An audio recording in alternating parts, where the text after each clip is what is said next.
Bismillahir Rahmanir Rahim. Alhamdulillahi Rabbil Alameen. Wassalatu wassalam ala Sayyidina Muhammad wa ala alihi wa sahbihi ajma'in. Assalamu alaikum wa rahmatullahi wa barakatuhu. This is your sister Farzana from the McKinney Masjid Sisters Committee. And I welcome you today to our 11th episode of the Prophet Stories. MashaAllah, we are making our 11th episode, so I'm so glad that it's going well and we're able to continue. Today we'll be talking about the story of the birth of Ishaq alayhi salam. He was one of the prophets that we know about. So we'll be talking about his birth. So make sure to pay attention to the story as well as the lessons we discuss at the end of our story. And don't forget to participate in the quiz competition that we will be having at the end of this month, insha'Allah, for your chance to win one of the three $20 Amazon gift cards. Now remember, these quizzes are available for children between the ages of 4 and 12. And those of you who live in Collin County as well as Denton County are welcome to participate in the contest. The link for the contest will be provided closer to the end of this month, inshallah. Before we get started, let's again thank our sponsors, Once Upon a Child in McKinney, EXP Realty Agency in Collin County, and SRS Web Solutions for supporting our program and for making this program possible. We encourage all of you to support them and their businesses, inshallah. So today we're going to be talking about the birth of Ishaq.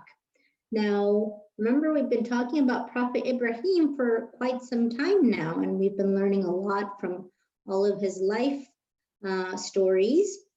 And do you remember we talked about his wife, Sarah? It has been a while since we've talked about his wife, Sarah.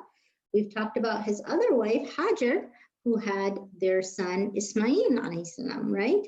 But we haven't talked about Sarah. Sarah was Ibrahim alayhi salam's first wife, and she could not have any children. For a very long time, she could not have any children. They tried, and they just were not able to have any children. And she felt sad because she couldn't have a baby. She wanted to have a baby, but she just couldn't. And so eventually she gave up, and she decided, you know what, it's never going to happen. I'm never going to be able to have a baby.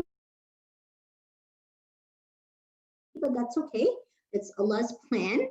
And so she let it go. Now, one day, while Ibrahim alayhi salam and Sarah alayhi salam were very, very old, someone came knocking on their door. And when Ibrahim alayhi salam opened the door, he saw 3 men were at the door. Now, at that time, these days, when we go to someone's house, we can call them, we can let them know in advance that we're coming to visit, right? But back then, they didn't have phones, and they didn't have a way to let people know that they're going to be coming to visit. And at that time, they didn't know everyone that might come to visit. So when he saw these 3 men at their door, he invited them in because he was known for his hospitality, and the people he was with, the Arabs, were known for their hospitality. They would invite people in, they would be good to people. When people came to visit, they would serve them good food and take care of them, right? That was one of the great qualities of the people at that time. So he invited them in, and he asked them to sit, and he went and he prepared food for them, and he brought the food to them. And he noticed that they weren't really eating the food. Normally when guests come and they make food for the guests, will eat the food and they'll be thankful for the food, but they were not really eating the food. So this made him feel a little bit uneasy. And he thought, I wonder who these people are and where they came from. And they're not really eating the food. So he started to worry, like, who are these people? Are they here to hurt me? What are they doing here? So after some time, they realized these 3 men, they said to Ibrahim alayhi salam that they were actually angels that were sent by Allah subhanahu wa ta'ala. Remember, we talked about how angels could come in the form of men. Remember, we talked about jinns can come in the form of men, right? So angels can also come in the form of a man. So these angels were Angel Jibrail, Angel Mikail, and Angel Israfil. These are three of the names of three of our angels. And so they had come as messengers from Allah subhanahu wa ta'ala to give a message to Ibrahim alayhi salam. And so they said to Ibrahim alayhi salam that Allah has commanded that you are going to have a son with Sarah. And so Sarah was actually in another room and she was listening. And when she heard this, she became surprised that she thought that all these years I've been waiting to have a child and I have not been able to have a child. And I've made so much dua to Allah subhanahu wa ta'ala and cried to Allah subhanahu wa ta'ala, but it didn't happen for me. I didn't think it would be possible when I'm so old now. And so even Ibrahim alayhi salam, he was so surprised. He asked that, can we have a child when we're so old? And so Allah subhanahu wa ta'ala reminded them that by his command and by his power, anything is possible. Even if it seems impossible to us as human beings, it is possible for Allah subhanahu wa ta'ala because Allah has power over everything, right? He can make anything possible. He can make anything happen. So this was one of the miracles of Allah subhanahu wa ta'ala. And so the angels told them that you will have a son named Ishaq, and then you will have a grandson through Ishaq named Yaqub. So they gave them what we call the glad tidings. They gave them the good news of not only a son, but also a grandson. And both the son and the grandson, mashallah, they both became prophets also when they grew older. So this is a story of the birth of Ishaq alayhi salam and the birth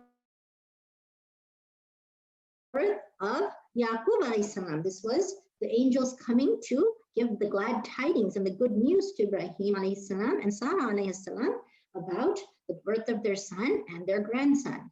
So this is a short story, but it has very beautiful lessons in this story.